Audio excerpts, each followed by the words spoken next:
ঢোকার ফটক একটা হলো কবর। আমার মজু ভাইকে না তোমার জন্য আরেকটা জায়গা তৈরি করেছি। আল্লাহ তাআলা বলে দিলেন তোমার হাসরের ময়দানে তোমাকে যাওয়া লাগবে। যে হাসরের ময়দান সম্ভব হবে আর বদামল যদি থাকে ওই ব্রিজ পার হওয়া সম্ভব হবে না। কবর আমাকে এরকম জাহান্নামের গর্তের ভিতর করে যেতে হবে। এখন থেকে ভালো হয়ে যায়, গুনাহ ছেড়ে দিই, নেক কাজ করি। আমার ভাই যেই পথে গেছে আমিও সেই পথের প্রতি। মালিক ডাক দিলে চলে যাওয়া লাগবে। কখন হলো আল্লামা শেখ সাদী রহমাতুল্লাহ আলাইহি চারটা কথা বলেছেন, বলে দুইটা কথা তোমরা কখনো ভুলবে না, আর দুইটা কথা একেবারে জীবনের তরে ভুলে যাবা। কথা আমার শেষ, দুইটা কথা। বিসমিল্লাহির রহমানির রহিম।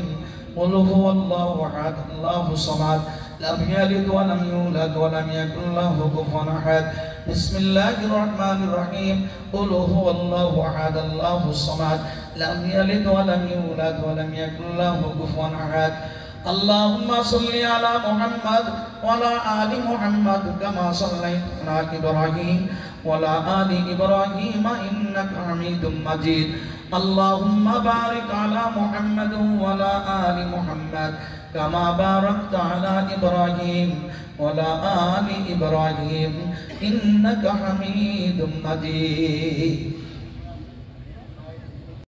وفيها نعيدكم ومنها نخرجكم تارة أخرى গোলামী কেরামের মুক্তার আয়াত শুনেছেন। আর যদি ওই বিল্ডিং থেকে নামানো না হয় কোরআন মিথ্যা হয়ে যাবে। ঠিক না ঠিক বলেন? সম্মানিত উপস্থিতি, কাজে আমাদের দুনিয়ায় এই ভালো গুণটা, পিতার এই ভালো গুণটা তাদের ভিতরে ধারণ করতে পারে, এই জন্য খাস করে দোয়া করব এবং তারা যেন ধৈর্য ধারণ করে। ربنا ظلمنا أنفسنا وإن لم تغفر لنا وترحمنا لنكونن من الخاسرين ربنا تقبل منا إنك أنت السميع العليم কবরের সবগুলো পৌঁছায় দাও। খাস করে মাবুদ আমাদের আপনজন মা বাবা দাদা দাদি নানা নানি মামা মামি শ্বশুর শাশুড়ি ভাই বিরাদার বন্ধু বান্ধব উস্তাদ পীর মাশায়েখ গ্রামবাসী পাড়াবতী দেশবাসী মহল্লাবাসী যত মুসলমান মণ্ডলী চিরতরে বিদায় নিয়ে ভালোবাসি। তুমি তো গাফফার, তুমি তো মাফ করতে ভালোবাসো। আল্লাহ আমাদের কাছে গুনাহ যতই হোক না কেন তোমার রহমতের কাছে আমাদের গুনাহ কিছুই নাই। দয়ার মালিক মায়ার মালিক তুমি আমাদেরকে আদর করে বানায়েছো।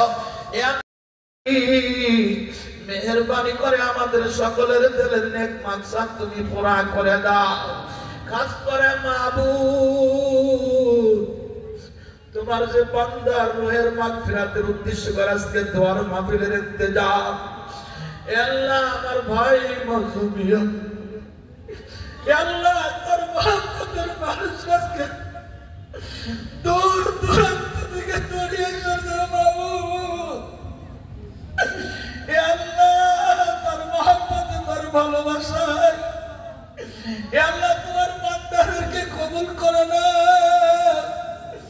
আল্লাহ তাদের দোয়াকে কবুল করে নিয়ে আমার ভাই মোহাম্মদ আল্লাহ মরহুম মাসুমিয়ার কবরখানা বেহেশতের বাগান বানায় দাও। আস্তে বেরোবো, আস্তে আস্তে বেরোবো, সবাই পাবে ইনশাআল্লাহ। ভিড় না করি, ভিড় করলে যারা দেবে সবার জন্যই অসুবিধা হবে।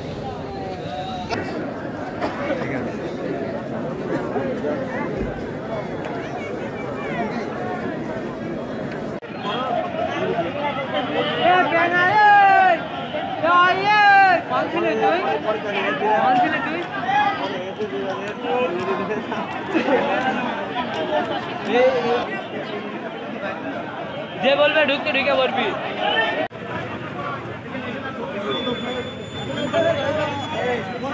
তোমরা পাওনি এই কলে দাঁড়াও, যারা পাওনি এই কলে দেখো।